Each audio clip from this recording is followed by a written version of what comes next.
दूर अफ्रीका से आए हैं, लंबी सफर करके आए हैं, हमारे बहुत बड़े मेहमान आए हैं। इन मेहमानों के सम्मान में हम सब अपनी जगह पर खड़े होकर दोनों हाथ ऊपर करके ताली बजा करके हमारे मेहमानों का स्वागत करें।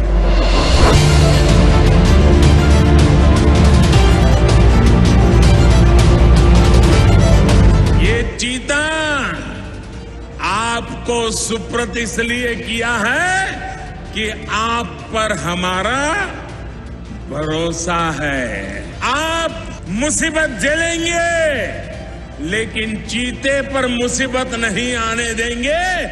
आज मैं आप सबको ये 8 चीतों की जिम्मेवारी सुपुर्द करने के लिए आया हूं।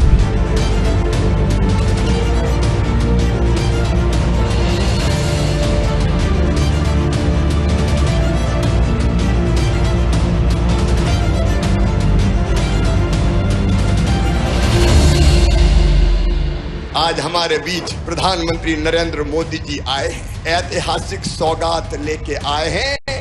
पूरी दुनिया आज देख रही है मध्य प्रदेश श्योपुर को और कूनो को, करहल को।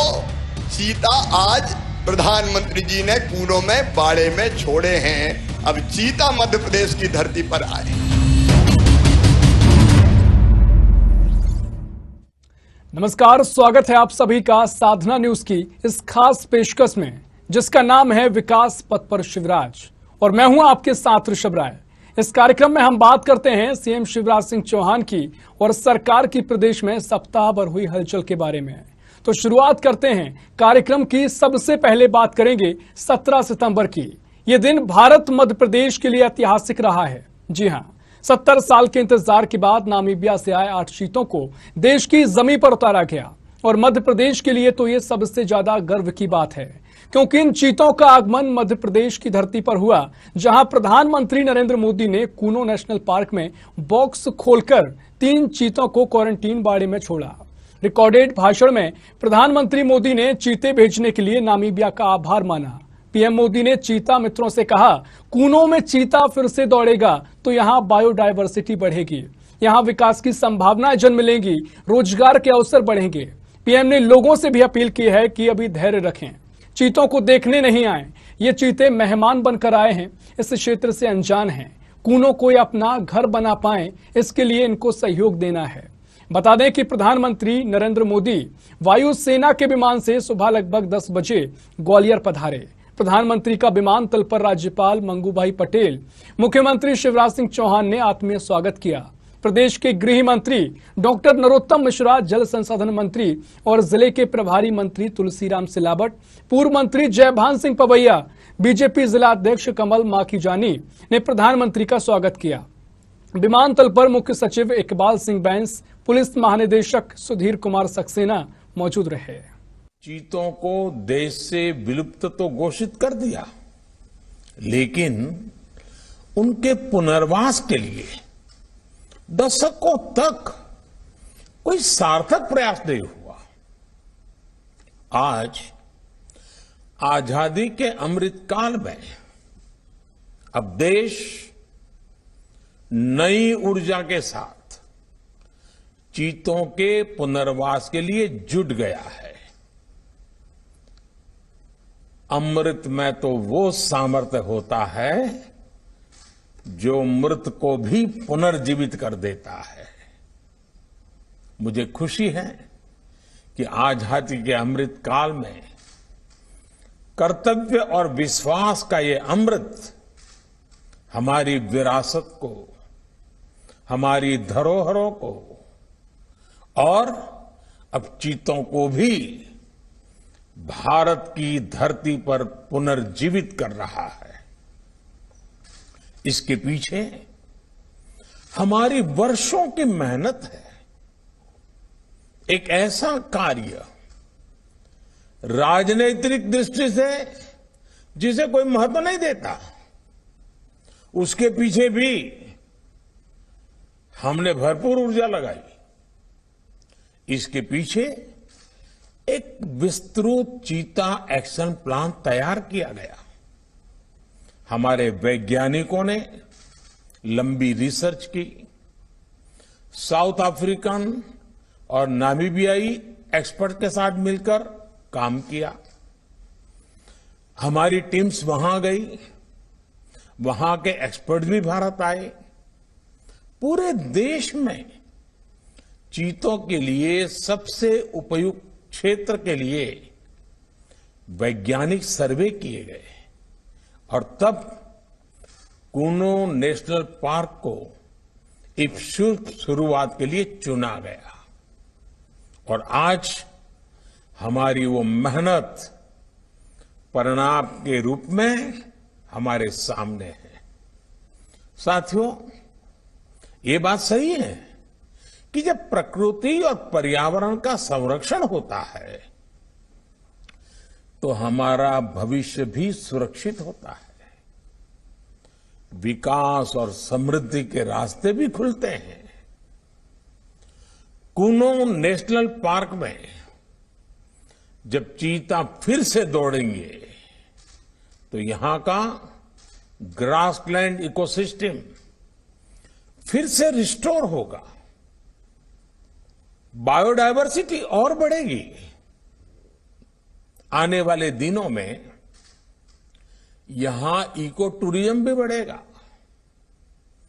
यहां विकास की नई संभावनाएं जन्म लेगी, रोजगार के अवसर बढ़ेंगे। लेकिन साथियों, मैं आज आपसे सभी देशवासियों से एक आग्रह भी करना चाहता हूं।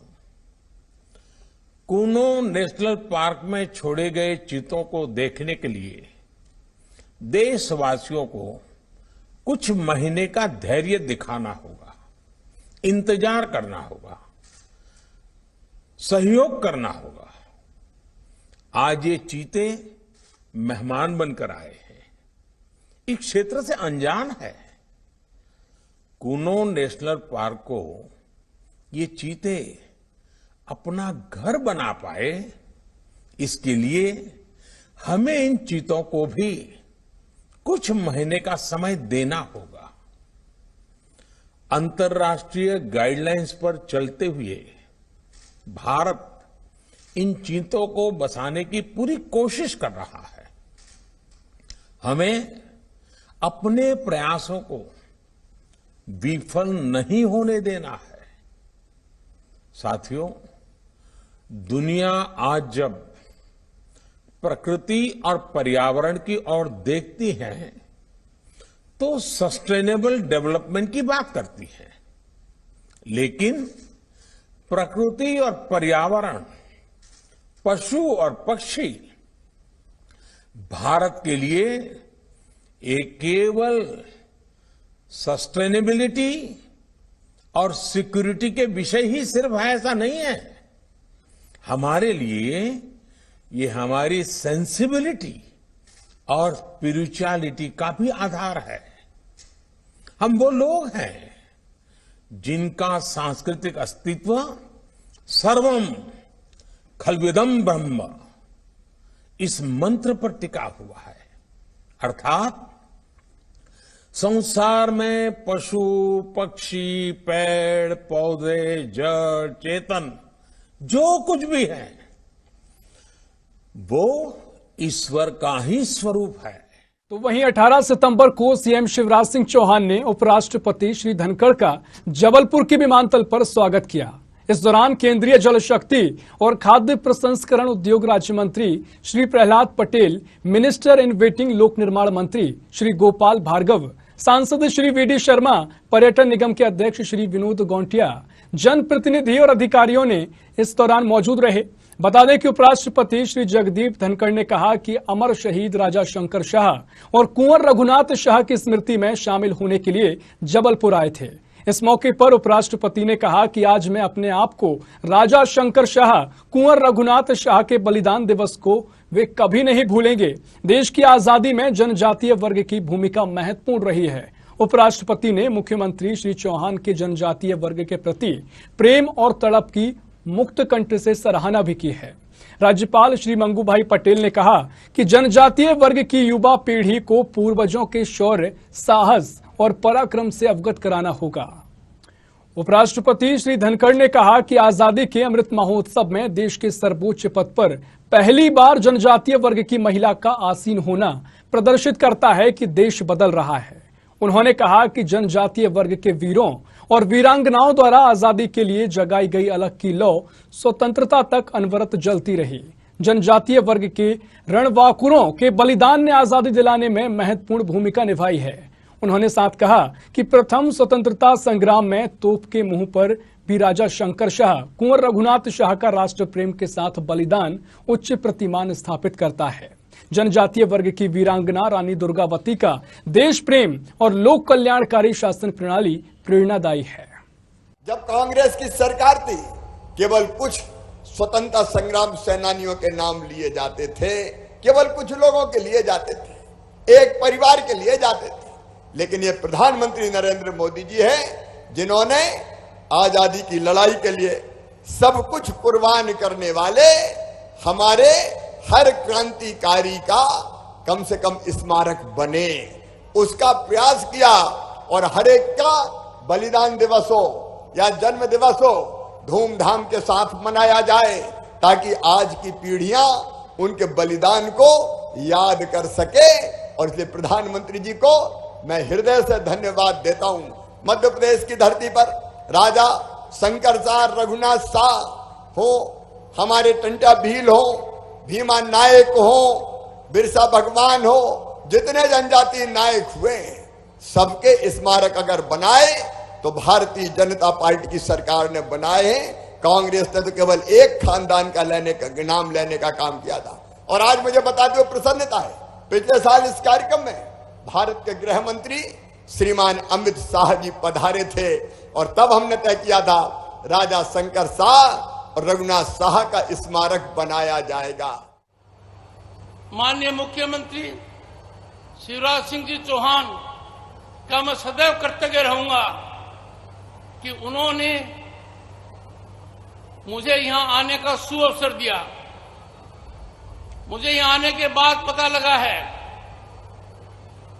कि उनके दिल में, उनके दिमाग में जनजातीय विकास की क्या ललक है, क्या तड़प है।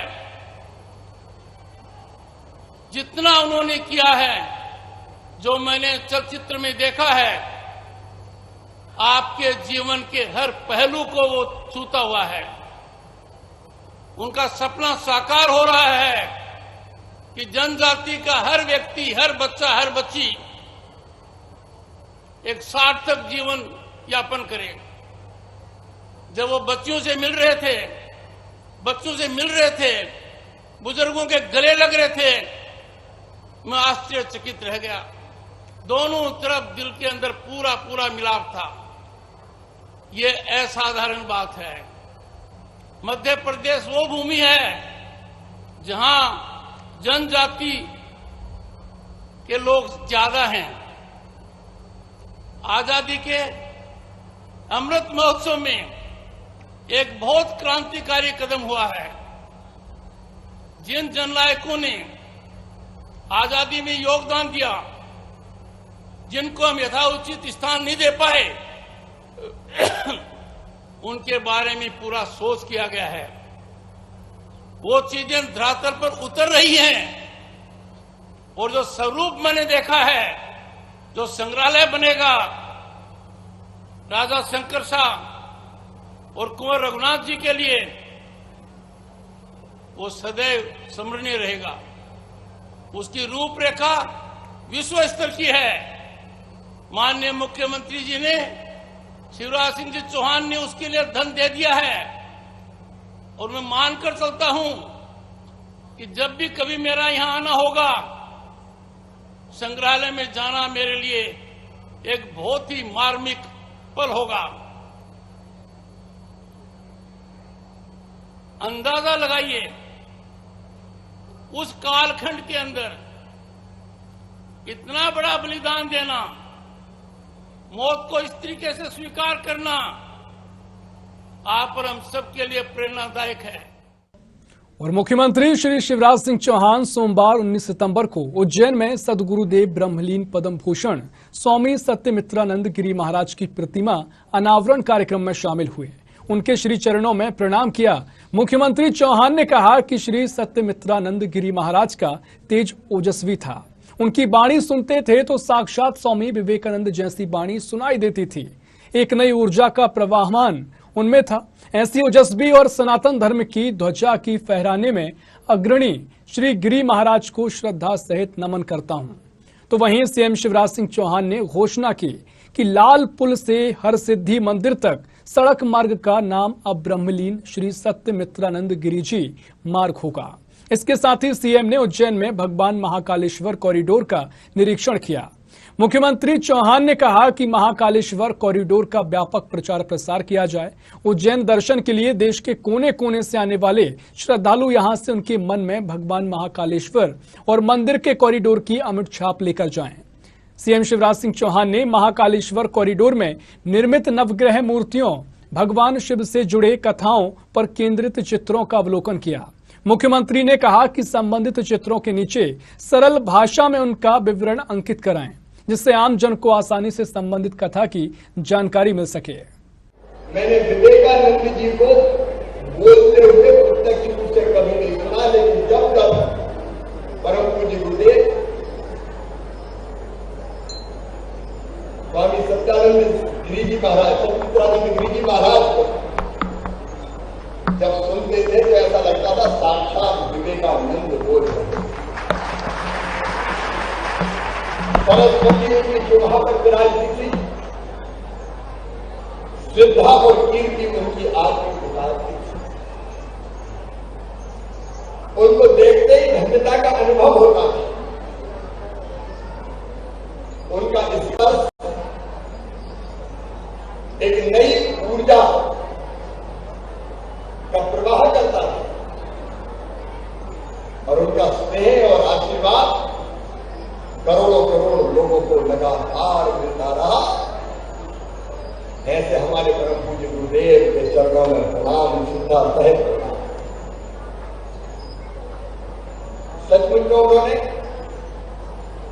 अद्भुत काम किए। मैं बहुत विस्तार में नहीं जाऊंगा। भगवान को प्राप्त करने के 3 मार्ग आमतौर पर बताए जाते हैं: ज्ञान मार्ग, भक्ति मार्ग और कर्म मार्ग। ज्ञान, भक्ति और कर्म के त्रिवेणी संगम थे हमारे परम पूज्य गुरुदेव। क्योंकि उज्जैनी के प्रति परम पूज्य गुरुदेव का लगाव था, उनका आशीर्वाद सदैव हमें मिलता था। अध्यात्म सेवा संस्कारों का मार्ग भारतवर्ष के जन जन को उन्हें सिखलाया था और इसलिए परम पूज्य महाराज जी के प्रति मध्य प्रदेश सरकार की श्रद्धा व्यक्त करते हुए यह हरसिद्धि मंदिर से लालपुर तक का मार्ग स्वामी सत्यमित्रानंद गिरी जी के नाम से जाना जाएगा। महाकाल महाराज का कॉरिडोर, जिसका एक बार अवलोकन करूंगा मैं बहुत जल्दी। महाकाल महाराज के कॉरिडोर का लोकार्पण होने वाला है, उन्हीं का है, उन्होंने किया है। प्रधानमंत्री जी को मैंने आमंत्रित किया है। और दूसरा,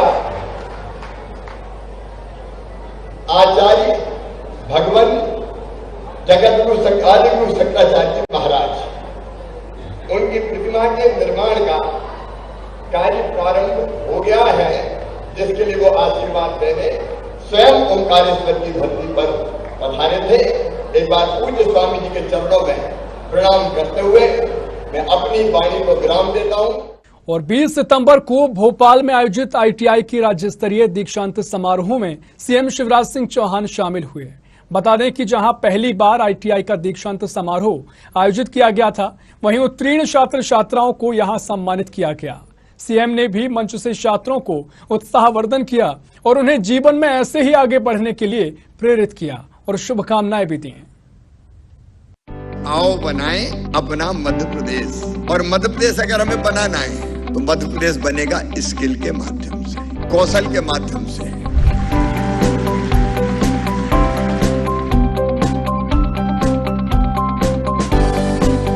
हाथों में कुशलता सीखनी, काम धंधा करना है, जॉब करना है, अपना छोटा मोटा उद्योग अपना खुद का शुरू करना है, तो उनके लिए सर्वश्रेष्ठ मैं मानता हूं ITI। ITI जरूरी है बच्चों के हाथ में स्किल देने के लिए, कौशल देने के लिए।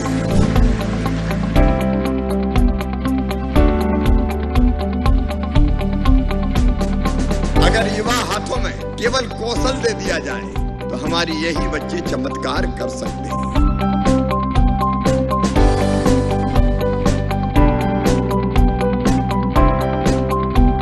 शिक्षा के 3 उद्देश्य होते हैं, एक ज्ञान देना, दूसरा कौशल देना और तीसरा नागरिकता के संस्कार देना। ज्ञान हमें यह बताता है कि क्या करना है और स्किल कौशल हमें बताता है कि कैसे करना है।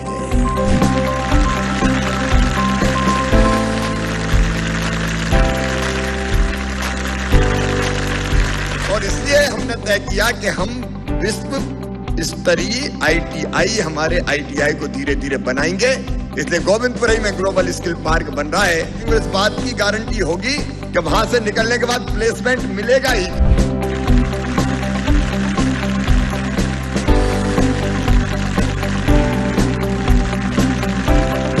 जो ट्रेड आवश्यक हैं, जितने भी ट्रेड हैं जिनमें काम मिलता है बच्चों को, उनको हम पूरा करेंगे। व्यक्ति जैसा सोचता और करता है वैसा बन जाता है। तुम अगर ठान लोगे कि मुझे मेरा उद्यम खड़ा करना है, मेरा काम धंधा शुरू करना है, तो कोई ताकत दुनिया की तुम्हें रोक नहीं सकती। और फिर मामा भी तो तुम्हारे साथ है।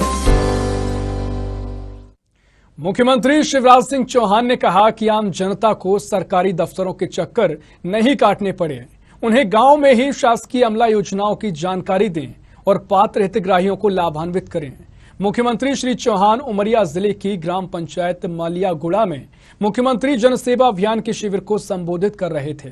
इस दौरान सीएम शिवराज सिंह चौहान ने जन सेवा अभियान में योजनाओं की समीक्षा की। उन्होंने किसान कल्याण योजना, राजस्व उचित मूल्य पर राशन वितरण, आयुष्मान कार्ड, किसान क्रेडिट कार्ड, लाडली लक्ष्मी योजना, मातृत्व वंदना योजना, स्व सहायता समूहों द्वारा तैयार उत्पाद, बैंक लिंकेज और महिलाओं द्वारा संचालित की जा रही गतिविधियों की जानकारी ली।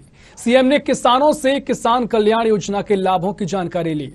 उन्होंने कहा कि जिन किसानों को योजना का लाभ नहीं मिला है, उन्हें योजना से लाभान्वित किया जाएगा। सीएम जन सेवा अभियान, मुख्यमंत्री जन सेवा अभियान के अंतर्गत जगह जगह पंचायतों में हम शिविर लगा रहे हैं।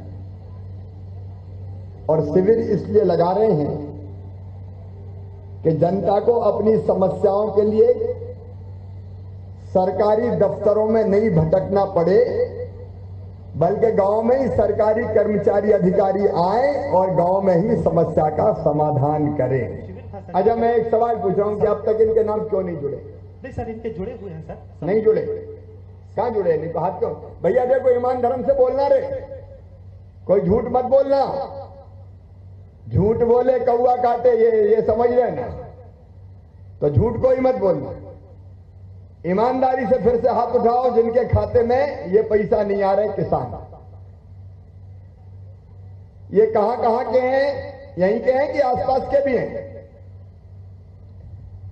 अब ये इसका मतलब ये है कि जितनी गंभीरता से नाम जोड़े जाने चाहिए थे, उतनी गंभीरता दिखाई नहीं आप लोगों ने। किसकी जवाबदारी है जोड़ना नाम?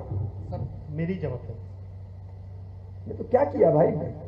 सर ये मलियागुड़ा का सर अभी सर्वे चल रहा है सर, मुदरिया का हो गया था सर, उसके लिए सर आज शिविर था। इनका भी जुड़ेगा सर सभी का। ये कौन से गांव के हाथ उठा रहे हैं?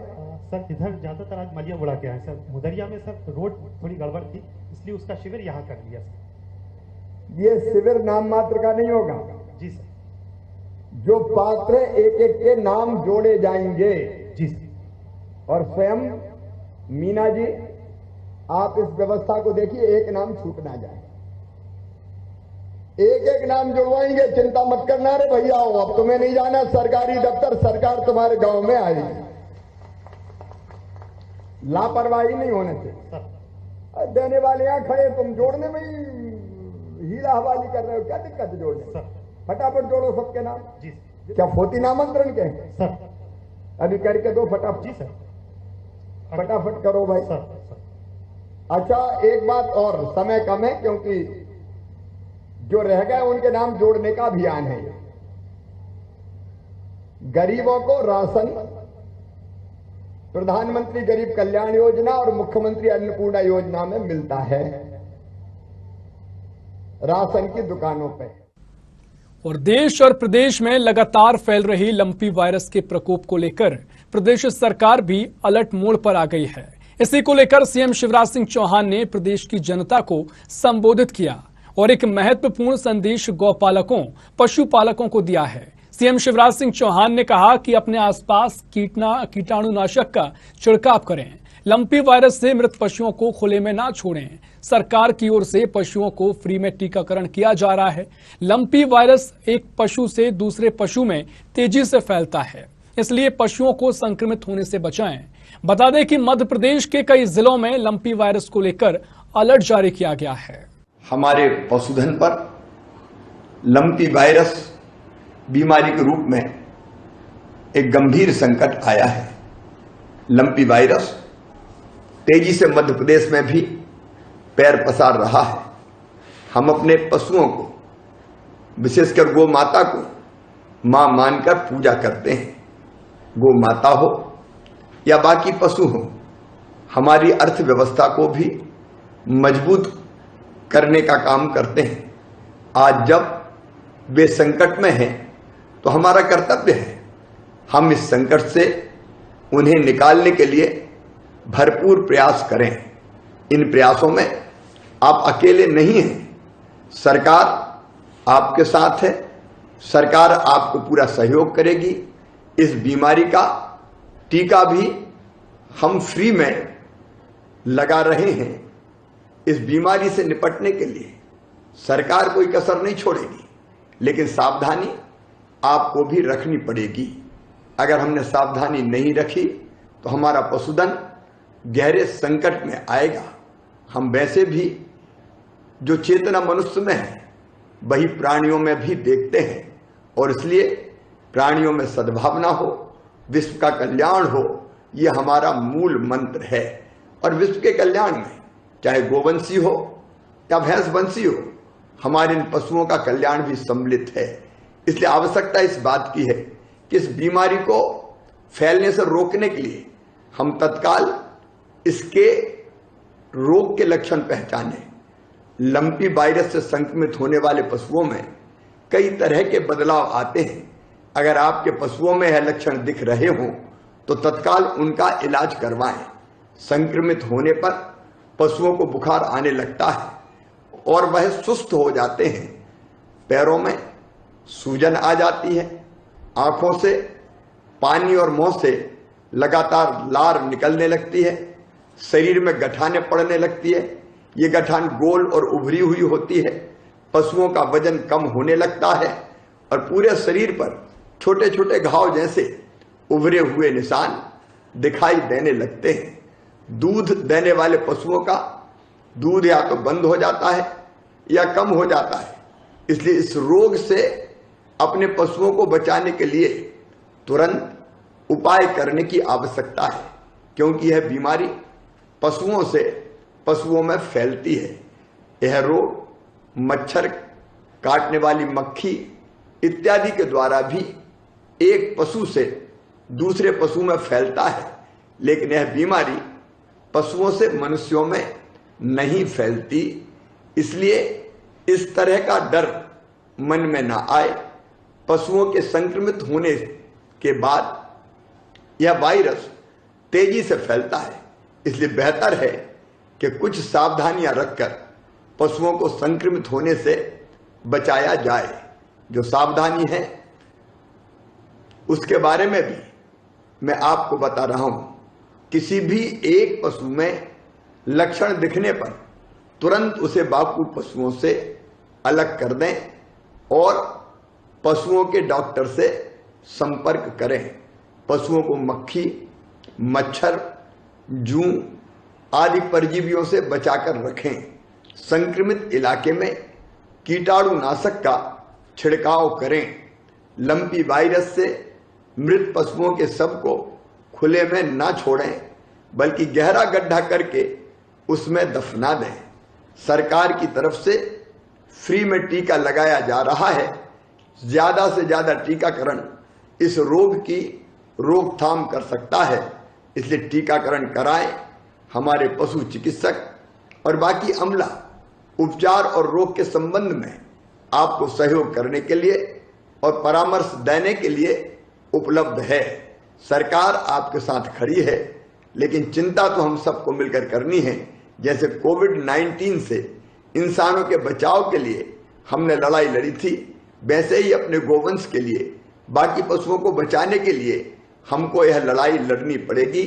आइए पूरी तरह से लंपी वायरस को हराने के लिए हम कमर कस लें और जुट जाएं।